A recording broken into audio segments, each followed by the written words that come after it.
знаю толком. Мне столько предстоит узнать, ведь в жизни будет столько поворотов.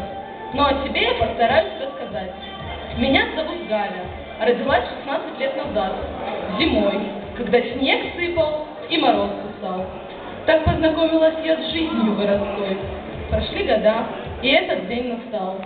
И вот стою на сцене я, рассказывая вам о том, как книги я люблю читать, о том, что хоть это и вредно, кушать по ночам, о том, что я по-прежнему люблю мечтать.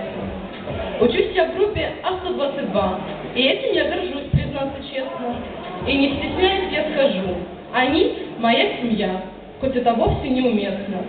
Еще хочу сказать, я родилась счастливой, с мечтой в душе стихи пишу. Люблю, любила и была любимой. Спасибо всем, я за внимание вас благодарю.